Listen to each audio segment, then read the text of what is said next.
Hey yo, what up? It's your girl bewltchedfaun, coming in with episode 17 of Faun's Horror Corner, a series where I watch a random horror movie on Tubi and we talk about it. This week I watched Cabin Fever from 2016. The description Tubi gave us was, while staying at a remote cabin for a week-long vacation, a group of 5 college students succumbed to an infectious, flesh-eating disease. So this is a remake of the original Cabin Fever directed by Eli Roth. And my question to that is this: did we really need a remake? Also, if you watched my video on the original Cabin Fever, then this will feel a bit repetitive as, it is a remake after all, so it mirrors the original a good bit. But because of this, I am going to try to keep my explanations a bit more simplified because we've already been through this all and I don't want to make anyone miserable. Along with some of the previous Cabin Fever movies, I had seen this, but my god, I couldn't fucking remember anything about it to the extent at which I was asking myself if I had even seen it. But I can say now that yes, I did watch it before, but I can't wait to forget about it again. So let's get into the movie.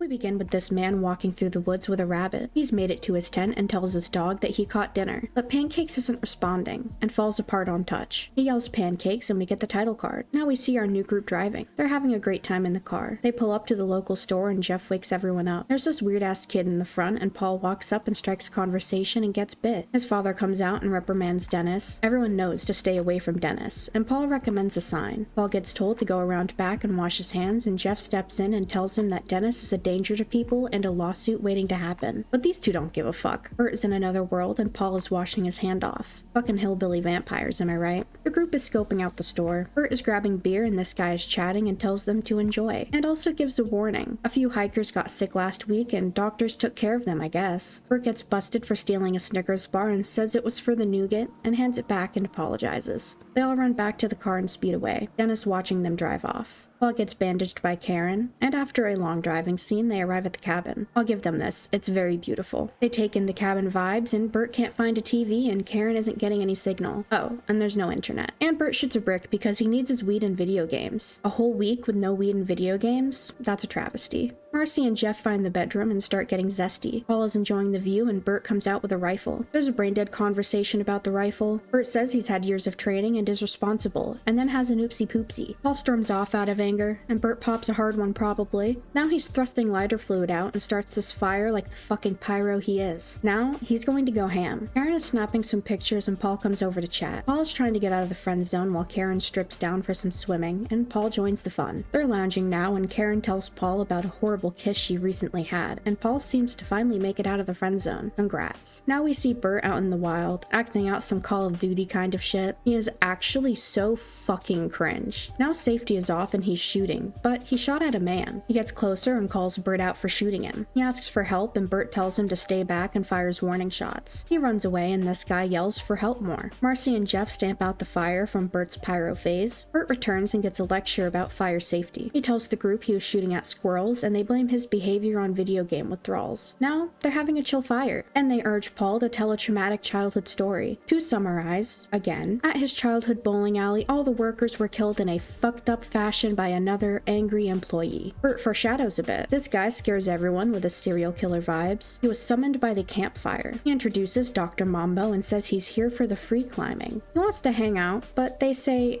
nah, but the weed wins everyone over. His name is Connor, but they can call him Grim. Just a nickname, he didn't pick it. Do some honor onto the best Grim, okay? It was his fucking skater name. Bert and Jeff make the bet to only drink beer for this week. A storm is coming and everyone is ready to go inside. Grim and his weed are invited inside as well, but he has to bring his climbing gear into his tent. He'll come back though. Now they talk about Karen getting off using a shower head. Bert is about to tell a story, but there's a knock on the door. Jeff goes to answer, and it's this fucked up guy asking for help. He recognizes Bert and calls his ass out. Bert runs and shuts the door on him, and everyone is debating on helping him. But now this guy is running for the car and they all head out to scare him off. He's vomiting and the car is getting beat up. Jeff runs inside. Marcy sprays lighter fluid on him and Jeff runs out with some fire. He drops the stick, but a fire is lit and this guy is cooking and he runs away. Everyone is traumatized to say the least. They try to talk through the situation, but the trauma is still fresh. They debate calling the police or not, and ultimately they don't. But hey, it's the next day. The bros step outside to make a plan and have a heated debate. Marcy steps out and is going to look for help, and we see her on the the boat moving. And now we're reminded that the water is a little sus. Paul offers Karen some fresh water and tries to chat with her, but obviously she's traumatized. She drinks down some water and now she's chilling. Bert and Jeff run an adventure and find a house, but the sound of a pig draw them elsewhere. There's this lady slaughtering a pig and she ain't happy. She turns and yells at these two. This is the third sick hog this month and she ain't eating this shit. They tell her they just need a mechanic and she says she can't take them because she's already been in town. They ask if she could bring them next time she goes and she apologizes for being rude. She offers to use her radio to contact the tow truck. They're in her house and mentions some crazy guy in the woods trashing their car. She asks if it was Henry and they see the picture. They begin to backtrack the story and now it was their friend Walter who did it. And they're just gonna walk to town instead and they promptly leave. I'm going to step in here and mention that I recognize that lady. Her name is Laura Kenny and I know her from one thing and one thing only, and I can spot out that face and voice anywhere. She was Kay Waterman in Rose Red by Stephen King, aka she was Emery's mom, and her yelling Emery like always lives rent-free in my head. I adore her in that miniseries. Highly recommend. Way better than this bullshit movie. Marcy has reached land now and Bert and Jeff scare the shit out of her. They tell her they didn't find anyone and she asks if the police might know yet. Jeff says nah,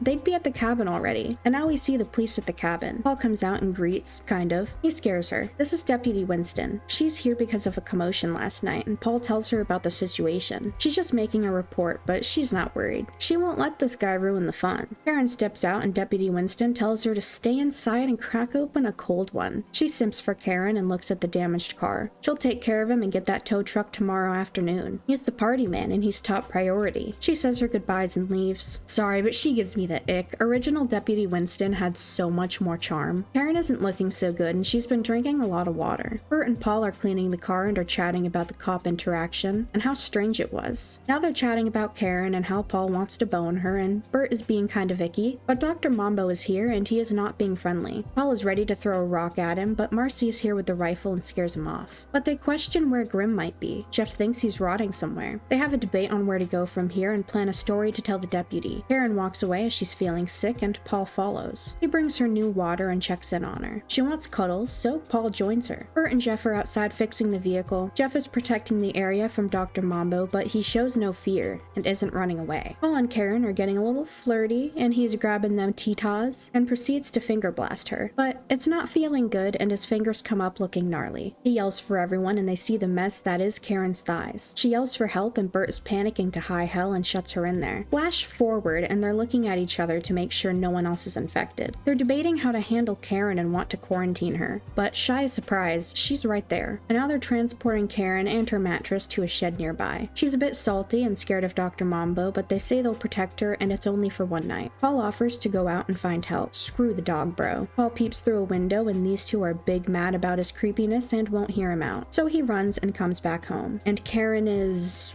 taking pictures. Everyone else is inside and not particularly hungry. And now everyone is bickering. Bert makes a bad joke, Jeff gets big mad, and Paul tells everyone to chill the fuck out. Bert drinks some water and lost the bet, and Paul goes on a rant because friendship is magic. Dr. Mambo wants to visit Karen, and he looks worse too. But in their debate about what to do, he just disappears. They check on Karen, but she's unresponsive. Everyone looks pretty fucking miserable, understandably. But it's the next day, and Karen looks really, really bad. Bert gets the car started by some grace of a miracle, and these two get Karen moving. But it's not an easy task. Bert is coughing, and there's some blood in that one, and he is definitely infected, and is rushing everyone to leave. Karen sprays the blood on the car, and Jeff won't get inside with her. Paul points out that Bert looks bad, and Jeff thinks he's infected. Bert says, fuck this, and drives off to get help. Jeff gets some water, grabs the beer, and gets moving. Marcy isn't happy about it, and Jeff is saying, deuces, I'm fucking out, and he finds a shit shack to chill in. Paul and Marcy have a chat, and Marcy wants to get her bone on before disaster strikes. Bert pulls up to the store and asks for a doctor. The owner doesn't want him any closer and says he'll call a doctor. Dennis has other ideas and is mumbling pancakes. He runs and takes a bite out of Bert. The owner is big fucking mad, and now he's brought his problem onto Dennis, and this problem needs to be stopped. Bert speeds off and the owner tells this group about the situation. Now it's time to cull the herd. The chase is on. Bert versus hillbillies, and the hillbillies seem to know what they're doing. Marcy's back isn't looking good and Paul tells her he's heading out to get some help, and now he's running and yelling for Jeff. Bert's car is shitting out, so he stops and runs forward in the woods. Redneck's not far behind. Marcy is having a nice bath and decides it's a great idea to shave her legs right about now. Paul is standing here yelling for Jeff when this crispy guy pulls his ass in. Marcy realizes it was a big uh-oh to shave her legs, and Paul is fighting this guy in the water, drowns him, and he's made it out, and takes note of the fact that the water is tainted. Bert is being chased by the hillbillies, and they seem to have bad aim. Marcy goes outside butt naked and bleeding, and Dr. Mambo is saying hi. She eggs him on, and Dr. Mambo finishes the job. Paul gets alarmed by the scream and is running back, and Marcy has been absolutely ripped apart. Dr. Mambo's reign of terror continues inside Karen's shack. He grabs the gun and enters, and Karen is being snacked on. Paul ends Dr. Mambo, and Karen is begging for the sweet release of death. The rifle is not working or some shit, so a shovel is grabbed. And he fucked up killing her somehow, so now she looks Canadian, and the void still calls for her. So he pours gasoline on her now, lights a flare, and she is being taken out in the worst way possible. How the hell did he fuck up murking her with a shovel? What a horrible way to go. Jesus Christ, dude. Bert has returned home and tells Paul about the hunting party, but before he gets too far, he gets popped and the trio is here. Paul tries to shoot, but the safety was on, so now he shoots and the hunting party is down. Paul is on the move through the woods. He finds vehicles left behind, and the hillbillies left the keys inside, so Paul is on the road now. He notices that he is very infected, and the distraction makes him crash the truck. The truck explodes, and Paul walks up to Winston's party. He asks about the tow truck, and she says the tow truck ended up needing a tow truck, and Paul ain't looking good. She gets a hit on the radio about the group at the cabin. They're armed and dangerous and have a skin disease. Shoot them on sight. She isn't shooting him yet, and he's getting mad. Paul tells the fucking deputy how this is going to work.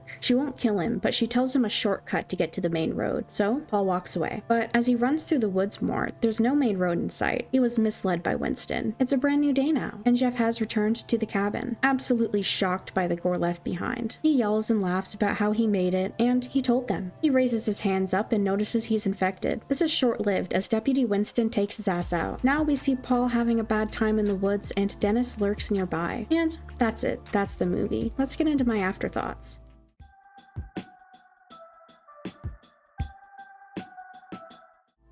Well, this was just fucking awful. I'm gonna be so honest. Like, if you thought Cabin Fever 2 Spring Fever was a stain on this series, then I have news for you, because this is a stain on the series. I mean, what the fuck was this? I feel like they tried to modernize the film too much. They rode on the coattails of the original and still fucked it up big time. I mean, every character was just not good. The acting, the humor, it just wasn't good. Did we really even need this remake? I feel like the original Cabin Fever, even to this day, has aged well and still such a good watch, and they just did it so dirty. I mean, why did we have to make Grim such a creep? The original had such good vibes, and this one was like a fucking serial killer, basically. Even Deputy Winston's charm was taken away. Let's get into my talking points. I could spend way too long talking about every way this went wrong. What did you think of the story? Well, Eli Roth's story itself is very good, and this movie followed the same line, but somehow executed it so